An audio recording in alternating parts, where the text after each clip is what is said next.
প্রিয় শিক্ষার্থী বন্ধুরা, আশা করি ভালো আছো। কেডি ম্যাথ নেক্সাসের পক্ষ থেকে তোমাদের সবাইকে অভিনন্দন। আজ তোমাদের 6 নম্বর অঙ্ক থেকে আমরা সমাধান করব। এখানে বলছে নিম্নোক্ত বিন্দুগুলোকে আর এবং ট্যান থিটার মাধ্যমে প্রকাশ করো। তো চলো শিক্ষার্থী বন্ধুরা, এই মানগুলো আমরা আর এবং ট্যান থিটার মাধ্যমে প্রকাশ করি। তো এখানে লেখা রয়েছে 6তে আমাদের যে কাজটা করতে বলা হয়েছে সেটা হচ্ছে নিম্নোক্ত বিন্দুগুলো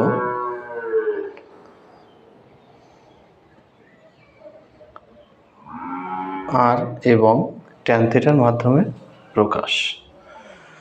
তো আমরা সবসময় একটা বিষয় খেয়াল রাখবো, এখানে যে বিন্দুগুলো আছে এর প্রথম উপাদানকে আমরা এক্স উপাদান বলি এবং দ্বিতীয় যে উপাদানটা থাকে সেটা হচ্ছে ওয়াইয়ের উপাদান, অর্থাৎ এটা কিন্তু একটা স্থানাঙ্ক যাকে আমরা আর এর মাধ্যমে এবং ট্যান থিটার মাধ্যমে প্রকাশ করব।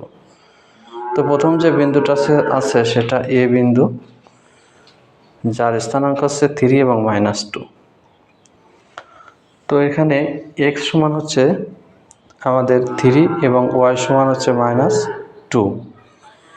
তো এক্স সমান আমরা যদি কোয়াড্রান্ট হিসাবে চিন্তা করি তাহলে এক্স এর কিন্তু এটা ধনাত্মক মান হচ্ছে 3। তো আমরা দুটো অক্ষ আগে বিবেচনা করে নিলাম। এই দুটো অক্ষ বিবেচনা করে আমরা দেখব এই বিন্দুটা কোন অক্ষে অবস্থিত। তো এখানে দেখো এক্স এর যে মানটা সেটা হচ্ছে ধনাত্মক মান এবং ওয়াইয়ের মানটা হচ্ছে নেগেটিভ অর্থাৎ ঋণাত্মক। তাহলে আমরা বলতে পারি এই বিন্দুটা চতুর্থ চতুর্ভাগে অবস্থিত। এই বিন্দুটার নাম যদি আমরা পি বিন্দু দিই তাহলে P3 - 2 বিন্দুটা চতুর্থ চতুর্ভাগে অবস্থিত। অর্থাৎ এখানে ও কিউ অর্থাৎ এক্স এর মান 3 এবং পি কিউ ওয়াইয়ের মান হচ্ছে -2। তো আমরা এই মানগুলো একটু লিখে নেব। তাহলে আমাদের যদি আর নির্ণয় করতে বলা হয় তাহলে আর নির্ণয় করতে বলা হলে এখানে আর সমান আছে √(x² + y²). তো এক্স এর মান 3 তার হোল স্কয়ার প্লাস ওয়াই মান -2 তার হোল স্কয়ার। তো এটা ক্যালকুলেশন করলে আমাদের 3² করলে 9 আর 2² করলে 4 এবং 9 এবং 4 যোগ করলে আমাদের 13 আসে অর্থাৎ √13। এরপরে আসে আর এর মান কিন্তু আমাদের নির্ণয় করা হয়ে গেল। এবার আমাদের নির্ণয় করতে হবে ট্যান থিটার মান। তো এখানে ট্যান থিটা সমান আমরা কি জানি, লম্ব বাই ভূমি, টেরা লম্বা ভূত। এই সূত্র অনুযায়ী আমরা যদি এটাকে মনে রাখতে চাই তাহলে লম্ব বাই ভূমি, এখানে লম্ব হচ্ছে ওয়াই এবং ভূমি হচ্ছে এক্স অর্থাৎ -2/3। তাহলে এ নাম্বার কিন্তু আমাদের করা হয়ে গেল। এরপরে আছে আমাদের বি নাম্বার। এখানে বি এর স্থানাঙ্ক হচ্ছে -2 - 1 অর্থাৎ এ দেখে বোঝা যাচ্ছে এক্স এর মানও ঋণাত্মক এবং ওয়াইয়ের মানও ঋণাত্মক। তাহলে এটা কোন কোয়াড্রান্টে বসবে? এটা বসবে এক্স এর দিকে অর্থাৎ ও এক্স ড্যাশ এবং ও ওয়াই ড্যাশ এই অক্ষ বরাবর আমাদের গমন করলে এটা তৃতীয় কোয়াড্রান্টে আমাদের বসবে। এখানে আনুপাতিক চিত্রটা ঠিক এমন হবে, এখানে যে এক্স এর মান এটা হচ্ছে -2 আর ওয়াই অক্ষের দিকে যে লম্বটা সেটা হচ্ছে -1 অর্থাৎ এই বিন্দুটা যেটা পাবো পি বিন্দু, তার স্থানাঙ্ক আমরা -2 - 1 দিতে পারি।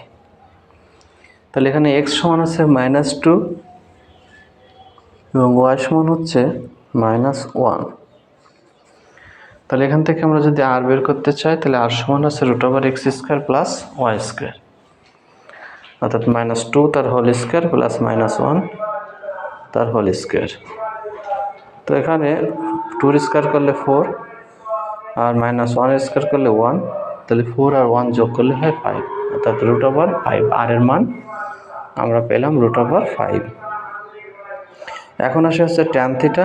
ট্যান থিটা সমান আমরা লিখতে পারি যে লম্ব বাই ভূমি অর্থাৎ y/x, এখানে লম্ব হচ্ছে y, ভূমি হচ্ছে x। তো y এর মান হচ্ছে -1 এবং x এর মান হচ্ছে -2, মাইনাসে মাইনাসে কেটে গেল, তাহলে 1/2 অর্থাৎ হাফ। তাহলে বি নাম্বারের অঙ্কটাও আমরা শেষ করলাম। এরপর যেটা আছে সেটা হলো সি নাম্বারের স্থানাঙ্ক। তো সি এর স্থানাঙ্কটা হচ্ছে -4 এবং 0। এখানে এক্স এর যে মানটা দেওয়া আছে সেটা ঋণাত্মক মান, তাহলে বোঝা যাচ্ছে এই বিন্দুটা এক্স অক্ষের উপর অবস্থিত, কারণ ওয়াইয়ের মান এখানে 0। কোনো বিন্দু যদি এক্স অক্ষের উপর অবস্থিত হয় তাহলে ওয়াই সমান 0, এবং ওয়াই অক্ষের উপর যদি অবস্থিত হয় তাহলে এক্স সমান 0। তাহলে যেহেতু এটা -4, তাহলে এক্স অক্ষের বাম দিকে আমাদের যাবে, এবং যে বিন্দুটা পেলাম সেটা হচ্ছে সি -4 0।